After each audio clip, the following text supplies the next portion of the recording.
अब परमात्मा जिस उद्देश्य को लेकर आते हैं पुण्यात्माओं, ये वेद भी बताते हैं।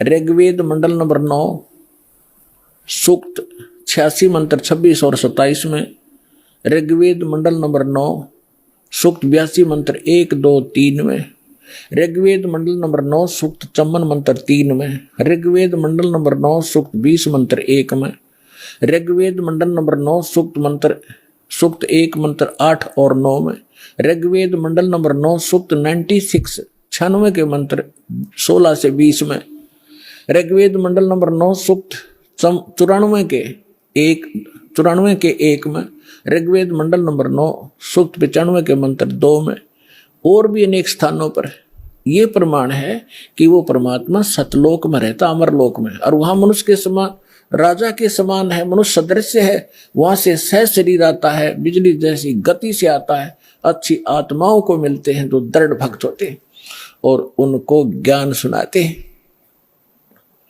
ये हमारे वेद बताते हैं। और जब परमात्मा शिशु रूप धारण करके आते हैं तो वो उस समय उनकी परवरिश की लीला कंवारी गाय से होती है।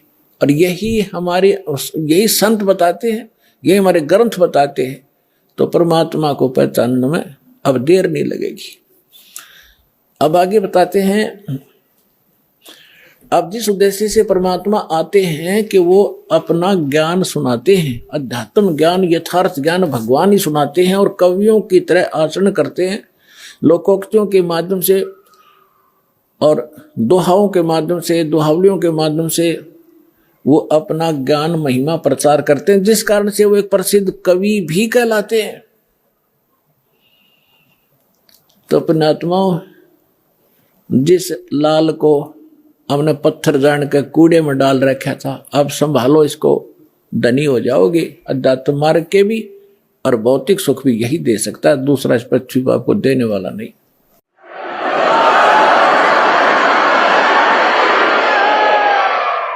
अब क्या हुआ, अब थोड़ा मौखिक सुनाऊंगा, फिर आगे थोड़ी सी, क्योंकि समय का अभाव रहता है, समय। फिर एक बार आपको इस बात से दृढ़ कर दूं कि हु इज गॉड, परमात्मा कौन है, वो मिलेगा कैसे, उसका यथार्थ भक्ति मार्ग कौन सा है और कहाँ प्रमाणित है। फिर आप ऐसे दृढ़ हो जाओगे जैसे हम पहले उस नकली ज्ञान पर दृढ़ हो रहे थे, नकली भगवानों पर। रामायण और महाभारत सुनकर नो ऑब्जेक्शन हो गया था, क्योंकि हजारों से एक ही बात सुनी थी। और ऐसा कहते हैं कि जिस झूठ को 100 बार सुन लिया जाए तो वो सत्य महसूस होने लग जाती है। हमने सुन रखी थी 1000 बार, तो अब इस सत्य को जब सुनोगे कुछ धीरे धीरे, तो सत्य भी सत्य आपको महसूस होगी। तो फिर सुनाया करेंगे ये अमृतवाणी, आपकी आंखों से आंसुओं की झड़ी लगा करेगी कि कहाँ भूले पड़े थे, कैसा जीवन नाश कर दिया था। हे भगवान, आप रात न उठ के भी सपने में भी उड़क के पड़ोगे, हे भगवान नाश हो जाता है, मार्ग ना मिलता थे, ये तो भांग का भाड़ा जीवन जाना था। आगे जीवन में कितने कष्ट आपको होंगे वो खड़े दिखाई देंगे। अगर भक्ति ना करते तो ये कष्ट आप पर व्यतीत होते जो भगवान बता रहे हैं, और अब वो खत्म हो जाएंगे।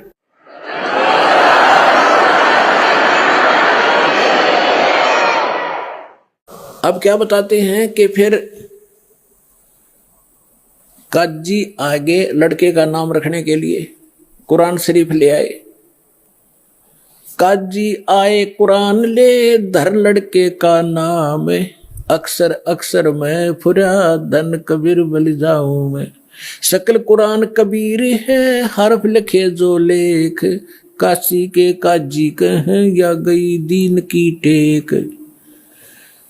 अब काजी आगे परमात्मा के नामांकन करने के लिए, नामाकरण करने के लिए। अब वो कैसे करते हैं, जैसे कुरान शरीफ को खोलते हैं, पवित्र पुस्तक है, और उसमें पहला अक्षर जो होता है उसके ऊपर नाम रखते हैं। जो ही उन्होंने कुरान शरीफ को खोला, उसमें कबीर अक्षर था, सूरत फुरकानी 25, उसके अंदर सबसे पहला जब खोला तो कुरान अक्षर निकला, उस पृष्ठ पे कबीर निकला। कबीर का अर्थ ये बड़ा कहते हैं, महान मानते हैं, अल्लाह अकबर एक भगवान का नाम भी मानते। तो इन्होंने सोचा कि एक जुलाहे के बालक का और कबीर नाम रखना शोभा नहीं देगा, दूसरी बार फिर बंद करके फिर तुरंत खोला। उस पृष्ठ पे पूरे पे कबीर कबीर उर्दू फारसी भाषा में कबीर कबीर लिखे हुए थे, अरबी भाषा में कबीर कबीर। दूसरा लेख नहीं रहा उस कुरान का। फिर दूसरी और जगह देखा तो सारी कुरान में कबीर कबीर रह गया, कोई अक्षर नहीं रहा उनकी उस पुस्तक में। और परमात्मा बोले काजियो मेरा नाम कबीर ही रहेगा। काजी तो उस कुरान ने पटक गए और भाग्य छोड़ गए।